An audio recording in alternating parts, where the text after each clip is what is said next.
Academy के इस YouTube channel में। आज हम क्लास 12वीं के केमिस्ट्री से एक चैप्टर जिसको हम विलेन के रूप में जानते हैं उसको लेकर आपके समक्ष है। जैसा कि बेटा आप जानते हैं कि पिछले क्लास में हम अध्ययन कर रहे थे सांद्रता के पद का, जिसमें हम पीपीएम, पीपीवी और मोल अंश के बारे में पढ़ा था हमने। उसके पहले वाले क्लास में हमने द्रव्यमान प्रतिशत और आयतन प्रतिशत और द्रव्यमान आयतन प्रतिशत के बारे में पढ़ा है। तो सांद्रता के बहुत सारे पदों का अध्ययन हमने कर लिया है, लेकिन अभी भी बहुत सारे पद शेष हैं और इस सांद्रता के पद का अध्ययन करने के पश्चात हम न्यूमेरिकल पे चलेंगे, न्यूमेरिकल सॉल्व करेंगे। आज सांद्रता के पद में एक बहुत ही बेहद इंपॉर्टेंट पद है मोलरता, मोलैरिटी जिसको इंग्लिश में बोलते हैं। तो आइए समझते हैं कि मोलरता होता क्या है, और बहुत ही सहज भाषा में बड़ी ही सरल तरीके से मैं आपको समझाने का प्रयास करता हूँ। उम्मीद करते हैं बेटा कि आप भी पूरे तन मन से लगे रहेंगे और इस मोलरता के टॉपिक को समझने का प्रयास करेंगे। देखिए लिखा हुआ किसी विलयन के प्रति लीटर में उपस्थित विलेय के मोलों की संख्या को मोलरता कहते हैं। कि कोई भी विलयन है, देखिए सारा खेल विलयन और विलेय और विलायक का ही तो है। ये मान लीजिए बेटा एक विलयन है, ठीक? तो किसी भी विलयन के प्रति लीटर 1 लीटर होना चाहिए विलयन, और उसमें कितना विलेय घोला गया है, विलेय के मोलों की संख्या पता होनी चाहिए। और मोलों की संख्या कैसे निकाला जाएगा ये मैं पिछले क्लास में आपको बता चुका हूं, ठीक है? अणुभार की सहायता से, परमाणु भार की सहायता से हम किसी भी यौगिक के या किसी भी परमाणु के मोलों की संख्या की गणना कर सकते हैं। पिछला वीडियो में मैंने आपको इसके विषय में डिस्कस किया। तो कहता है बेटा किसी विलयन के प्रति लीटर में उपस्थित विलेय के मोलों की संख्या को मोलरता कहते हैं। अगर 1 लीटर विलयन है उसमें कितना मोल विलेय घोला गया है उसी को हम कहते हैं बेटा मोलरता, ठीक है? 1 लीटर विलयन में कितना मोल, ये याद रखिएगा, नीचे वाला लीटर में होना चाहिए, ऊपर वाला मोल में होना चाहिए। तो 1 लीटर, यही तो आपको बेटा सांद्रता के पद में याद रखना है सब में। जैसे द्रव्यमान प्रतिशत में क्या करना है, विलेय का द्रव्यमान वटे विलयन का कुल द्रव्यमान, उस तरीके से निकाल गुणे 100 द्रव्यमान प्रतिशत निकलता था। उसी तरीके से आयतन प्रतिशत में आयतन लिया गया, द्रव्यमान आयतन में ऊपर द्रव्यमान नीचे आयतन था। पीपीएम में हमने क्या किया, ऊपर विलेय के भागों की संख्या, नीचे विलायक के भागों की संख्या गुणे 10 पे घाते 6। पीपीएम में क्या किया, पीपीवी में क्या किया, हमने 10 गुणे 9 का गुणा किया, 10 पे घाते 9 का। उसके बाद हमने फिर मोलंश पढ़ा। आज हमको पढ़ना है मोलरता। तो कहा जा रहा है कि किसी विलयन के 1 लीटर आयतन में कितना मोल विलेय घुला हुआ है, कितना मोल विलेय घुला हुआ है, उसी को हम कहते हैं बेटा मोलरता। तो मोलरता का फार्मूला क्या हो जाएगा, लिखेंगे मोलरता बराबर, इसको कैपिटल एम से डिनोट करते हैं, याद रखिएगा। जैसे यहाँ पे मैंने लिख भी दिया है, बड़ा एम से प्रदर्शित करते हैं। तो मोलरता बराबर क्या हो जाएगा बेटा, विलेय के मोलों की संख्या, विलेय के मोलों की संख्या बटे विलयन का आयतन।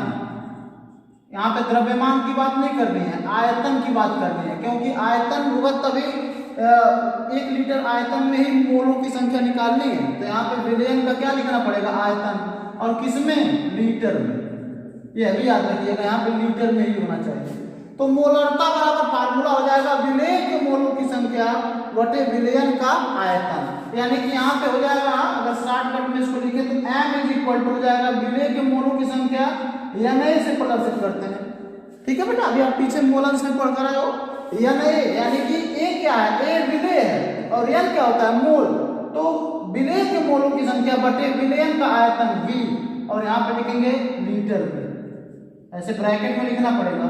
और मान लीजिए बेटा अगर इसको मिलीलीटर में करते हो तो क्या करना पड़ेगा, तो आप जानते हो कि अगर लीटर को मिलीलीटर में कन्वर्ट करते हैं तो 1000 का क्या करना पड़ेगा, भाग, और ये 1000 ऊपर जाके क्या हो जाएगा, गुणा। तो अगर यहाँ पे फार्मूला बदलना होगा तो बदल लीजिएगा, m is equal to Na/V। यहाँ पे अगर एम में करते हो ना तो इसमें 1000 का क्या करना पड़ेगा, गुणा करना पड़ेगा। ठीक है बेटा, 1000 का क्या करना पड़ेगा, गुणा। क्यों? क्योंकि लीटर को मिलीलीटर में बदलने के लिए आप इसमें बटा 1000 करोगे और 1000 ऊपर जाके गुणा हो जाएगा।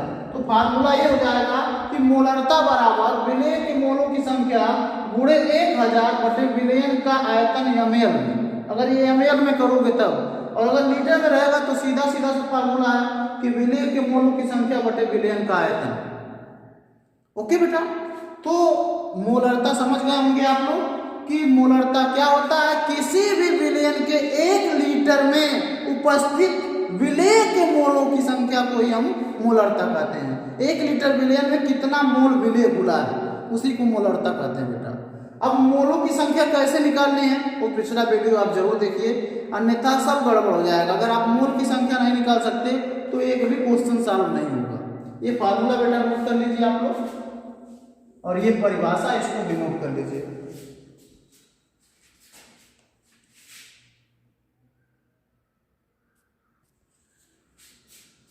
देखिए बेटा, अब सांद्रता का दूसरा पद है मोललता। मोलरता था, यहाँ पे र था बेटा, इस बार ल हो गया है। इसको मोलैरिटी कहते हैं, उसको मोलैरिटी कहते थे। ठीक है, तो मोललता क्या होता है, तो लिखा हुआ है किसी विलायक के 1000 ग्राम में, इस बार विलयन की बात नहीं किया जा रहा है, इस बार विलायक, पहला ऐसा पद है जिसमें विलायक की बात करी गई है। यह याद रखिएगा, यहाँ पर विलायक है, विलयन नहीं है। तो किसी विलायक के 1000 ग्राम में उपस्थित विलेय के मोलों की संख्या, विलेय का मोल अब भी निकालना है और मोलरता में ही विलेय का मोल निकालना था। अंतर क्या था बेटा कि उसमें 1 लीटर विलयन में विलेय के मोलों की संख्या निकालनी थी, इसमें 1000 ग्राम विलायक में, विलयन में नहीं, 1000 ग्राम विलायक में विलेय का कितना मोल घुला है उसको कहते हैं मोललता।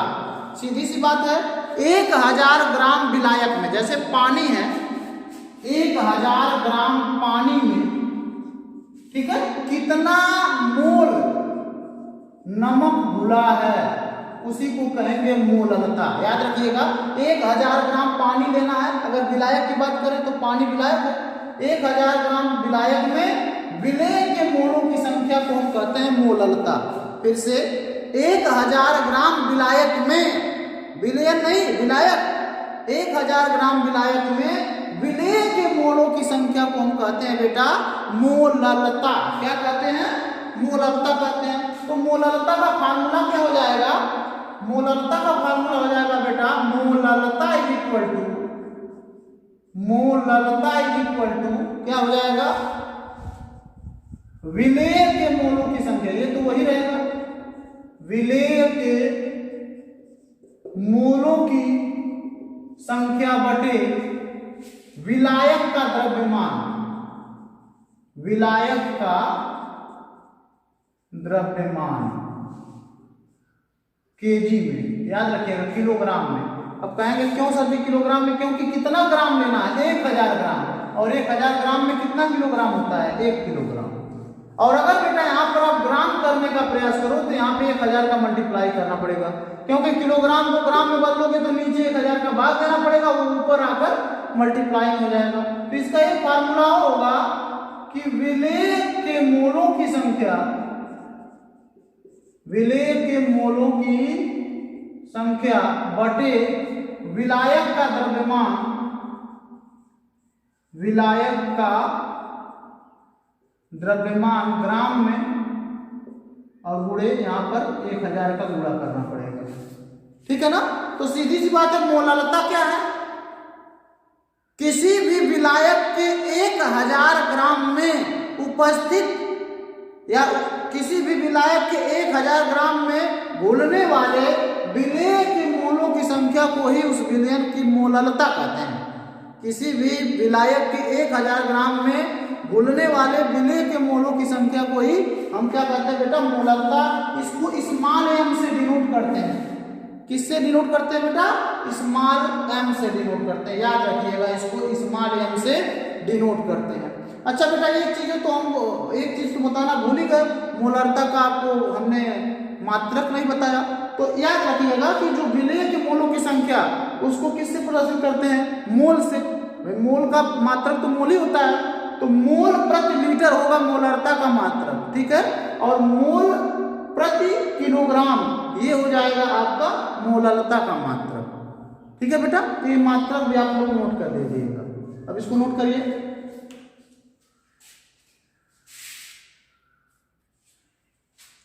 देखिए बेटा, तो मोलरता और मोलरता का अध्ययन हमने किया। अब इसी पर एक न्यूमेरिकल क्वेश्चन है, बहुत ही इंपॉर्टेंट मुझे लगा, तो हम सोचे कि इसको आपको बता देते हैं। और काफी कह सकते हैं कि ट्रिकी क्वेश्चन है। शुद्ध जल में जल की मोलरता बताइए, कह रहा है शुद्ध जल में जल की मोलरता। तो देखिए बेटा, परेशान होने की जरूरत नहीं है। आप ये सोचेंगे कि इसमें तो कोई अंक दिया ही नहीं है। भाई मोलरता बराबर तो होता है विलेय के मोलों की संख्या बटे विलयन का आयतन लीटर में। न विलयन का आयतन दिया है, न विलेय के मोलों की संख्या दिया है। तो याद रखिएगा, इसमें पहले विलायक क्या है, लिखिए यहां पर विलायक क्या है। विलायक देखिए, कहता है शुद्ध जल में जल की मोलरता। विलायक नहीं, विलयन हम कहेंगे, सॉरी बेटा। विलयन क्या है, शुद्ध जल, क्योंकि कहता है शुद्ध जल में जल की मोलरता बतानी है, तो विलयन है आपका शुद्ध जल। अच्छा बेटा, विलेय क्या है, विलेय आपका है जल, सीधी सी बात। तो विलयन आपका शुद्ध जल हुआ और विलेय आपका जल हुआ। तो मोलरता होता क्या है बेटा, 1 लीटर आयतन में, याद रखिएगा 1 लीटर आयतन में उपस्थित विलेय के मोलों की संख्या, ठीक। अभी हमने पीछे के क्लास में बताया है कि मोलों की संख्या कैसे निकाला जाता है। मोलों की संख्या कैसे निकाला जाता है भाई, 1 लीटर आयतन में विलेय के मोलों की संख्या को तो ही मोलरता कहते हैं। तो आप इसी के मोलों की संख्या निकाल दीजिए, विलेय के मोलों की संख्या। और विलेय के मोलों की संख्या कैसे निकलेगी बेटा, पहले पता तो चले कि विलयन का आयतन कितना है। तो जब मोलरता निकालने की बात करी जा रही है तो विलयन का आयतन हमको नहीं भी दिया है, तब भी हमें 1 लीटर ले लेना है, ठीक है ना। तो लिखेंगे विलयन का आयतन, विलयन का आयतन इज इक्वल टू 1 लीटर, ठीक है, 1 लीटर, ठीक है बेटा। अच्छा, 1 लीटर विलयन है तो आप समझ सकते हैं कि अब हमको ग्राम में चाहिए। ग्राम में क्यों चाहिए मैं बताता हूं। हमने बताया था मोलों की संख्या कैसे निकाला जाता है, n is equal to W by M, n is equal to W by M. n का मतलब मोलों की संख्या है और w क्या है, w क्या है बेटा, अगर जल के मोलों की संख्या निकालना है तो जल का भार कितना है, और m क्या है, उसका मोलार मास। तो अगर हम जल का मोलार मास निकालते हैं तो आप भी जानते हैं कि H2O का अणुभार कितना होगा, H2O का अणुभार होगा बेटा 2 × 1 + 16, यानी कि कितना हो जाएगा 18 ग्राम, आप भी जानते हैं। तो H2O का मोलार मास हो जाएगा 18 ग्राम। अब हमको ये पता रहे कि कितना H2O है तो हम उसके मोलों की संख्या निकाल सकते हैं। तो मालूम है कि H2O कितना है, 1 लीटर, और 1 लीटर में कितना ग्राम होता है बेटा, 1000 ग्राम होता है। 1 लीटर में कितना ग्राम होता है, 1000 ग्राम होता है। तो जब जानते हो, हमने बताया मोलों की संख्या क्या होती है, जितना उसका अणुभार होता है उतने ग्राम में 1 मोल होता है। तो 18 ग्राम, 18 इसका अणुभार आया, यानी 18 ग्राम में 1 मोल होगा। तो 1000 ग्राम में कितना मोल होगा, या तो वैसे लगाइए या तो डायरेक्ट फार्मूला लगाइए, n is equal to W by M. तो w कितना है बेटा 1000 ग्राम और m कितना है 18। इस प्रकार से निकालने पे 55 पॉइंट कुछ आएगा बेटा, जो भी आए आप उसको कैलकुलेट थोड़ा कर लीजिएगा। 55.55 संभवतः आना चाहिए। हाँ बिल्कुल सही है बेटा, 55.55 आएगा। अब इस क्वेश्चन को आप थोड़ा सा, मैं जानता हूँ कंफ्यूज हो गए होंगे, कोई कंफ्यूज होने वाली बात नहीं है बेटा। कहता है शुद्ध जल में जल की मोलरता बताइए। तो भाई मोलरता वही होता है जो 1 लीटर आयतन में निकाला जाए। तो 1 लीटर आयतन तो फिक्स हो गया जल का।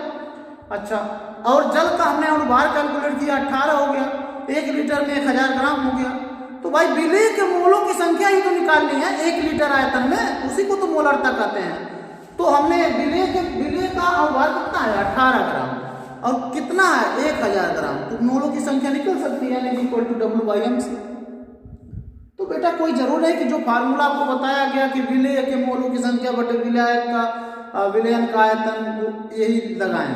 आपको दिमाग लगाना होगा कि जल का परमाणु भार 18 होता है, 18 ग्राम में 1 मोल होगा, तो 1000 ग्राम में कितने मोल होंगे, बस वही हमारा उत्तर हो जाएगा। नहीं तो ऐसे क्वेश्चन में आप फेल हो जाओगे। इसको नोट करिए बेटा।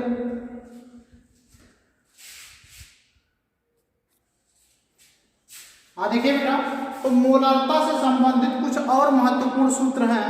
हालांकि सारी बुक्स में अवेलेबल नहीं है, लेकिन कुछ ऐसे बुक्स जो अच्छी हैं उनमें ये सूत्र अवेलेबल रहते हैं। इसको समझने का थोड़ा प्रयास करिएगा, किस कंडीशन में ये ब्रह्मास्त्र आप लगाओगे। देखिए, कहता है यदि विलयन की मोलारता और आयतन, यदि विलयन की मोलारता, हर विलयन की कुछ ना कुछ मोलारता है। मोलारता क्या होती है? विलय के मोलों की संख्या बटे विलयन का आयतन, यानी 1 लीटर विलयन में कितना मोल विलय घुला है, वही मोलारता होता है। तो यदि विलयन की मोलारता m1 v1 से, मान लीजिए मोलारता m1 था, ठीक है, और आयतन उसका v1 था, अब उसमें विलय के मोलों की संख्या, ठीक है, और आयतन को घटाया बढ़ाया जा रहा है। विलय के जो मोलों की संख्या है उसको घटाया बढ़ाया जा रहा है, या आयतन को घटाया बढ़ाया जा रहा है। तो वही कहता है, अगर विलय की, यदि किसी विलयन की मोलारता और आयतन m1 v1 से, m1 कामा v1 से, मोलारता अगर m1 है और आयतन अगर v1 है, और कुछ घटाने बढ़ाने पर वो चेंज होकर m2 और v2 हो जाता है, तो m1 v1 is equal to m2 v2 के बराबर होता है, और इसी को हम मोलारता समीकरण कहते हैं। सीधी सी बात, अगर मोलारता परिवर्तित हो जाए और आयतन परिवर्तित हो जाए तो उसके लिए मोलारता समीकरण का यूज किया जा सकता है, जो होता है m1 v1 बराबर m2 v2। अगर मोलारता m1 से m2 हो जाए और आयतन v1 से v2 हो जाए तो उसके लिए हम m1 v1 बराबर m2 v2 यानी मोलारता समीकरण का यूज करके और इनके बीच के संबंध को ज्ञात कर सकते हैं। दूसरा है, यदि समान विलय के 2 विलयनों को मिश्रित किया जाए। याद रखिए, इसको मैं समझाना चाहता हूँ। जैसे मान लीजिए बेटा, यहाँ पे एक विलयन है और इसमें भी नमक घोला गया है NaCl, और यहाँ पर एक और विलयन है और इसमें भी नमक ही घोला गया है। तो वही कहता है कि समान विलय समान होना चाहिए, दोनों में नमक ही घोला गया है। तो यदि समान विलय के 2 विलयनों को आपस में से मिला दिया जाए, इसमें देखो इन दोनों को इस बड़े से बर्तन में दोनों को मिला दिया जाए, इन दोनों को, तो यदि 2 समान विलय के विलयनों को मिला दिया जाए ना, तो मोलारता का सूत्र बदल जाएगा। अब मोलारता का सूत्र क्या होगा? m1 v1 यानी इसकी मोलारता और इसका आयतन प्लस m2 v2 बटे v1 प्लस v2, यानी m1 v1 इसका, m2 v2 इसका, और बटे v1 प्लस v2 इसका आयतन और प्लस इसका आयतन। तो याद रखिएगा, यदि समान विलय, ये विलय समान होना चाहिए, यदि समान विलय के 2 विलयनों को मिला दिया जाए आपस में, तो उसके मानिए ऐसे क्वेश्चन दे दे तो उसके लिए मोलारता का फार्मूला लगाएंगे कि मोलारता m is equal to m1 v1 यानी पहले का मोलारता और आयतन प्लस m2 v2 दूसरे का मोलारता और आयतन बटे पहले का आयतन धन दूसरे का आयतन। तो ये 2 और इम्पॉर्टेंट क्वेश्चन है जो न्यूमेरिकल में बहुत ही ज्यादा आपके काम आने वाले हैं। तो ठीक है बेटा, उम्मीद करते हैं मोलारता और मोलारता को समझे होंगे आप। अभी सांद्रता के और सारे पद शेष हैं, अगले क्लास में मैं मिलता हूं आपसे और सारे सांद्रता के पद के साथ। अगर हमारा ये वीडियो आपको अच्छा लगा है तो प्लीज़ लाइक अवश्य करिएगा, और अगर कुछ भी दिक्कतें आपको महसूस होती हैं तो कमेंट के माध्यम से आप जरूर बताइएगा। मिलते हैं बेटा अगले क्लास में एक नए टॉपिक के साथ, तब तक के लिए अपना ख्याल रखिए। आपका दिन शुभ हो।